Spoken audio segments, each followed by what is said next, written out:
Amid clouds of gas, fumigators go from room to room, house by house.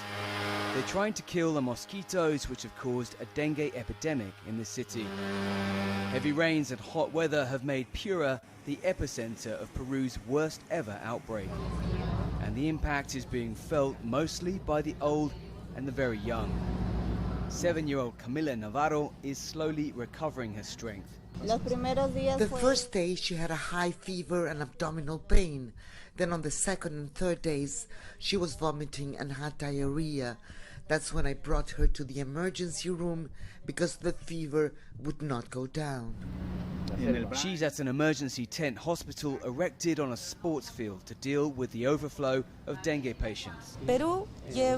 Peru had an outbreak of dengue fever in 2017, but this year, even though there was an emergency plan, the demand has been much greater than the supply. Hospitals are collapsing under the number of cases, nearly 40,000 in Piura alone, as well as more than 60 deaths, a dozen of them children. In Piura, 30% of the infected people are children, and their cases can quickly become fatal. So we need paediatricians, because the attention is not the same as that of a general practitioner. Children need specialized attention, and we do not have paediatricians. The Ombudsman visited hospitals to see what they needed. More than anything, they lacked medical professionals. Dr. Ludwig Zeta was manning this triage for dengue cases with just 2 nurses. The number of patients has decreased, perhaps because of the controls and better triage. But most of the people we are seeing here have alarm signs of more severe infections.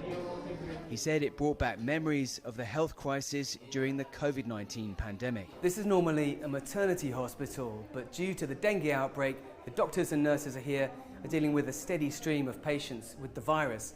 They say they've never treated so many, and they're worried that with the El Nino phenomenon expected to kick in the next few months, this could just be the beginning. But the efforts of medical staff still fell tragically short for the family of 7-year-old Priscilla Quispe. She died on Tuesday. The hospital report said the cause was severe dengue. Barely able to comprehend the loss, her heartbroken family carried her coffin to her school, where students, teachers and parents came together for a final farewell. Dan Collins, CGTN, in Piura, Peru.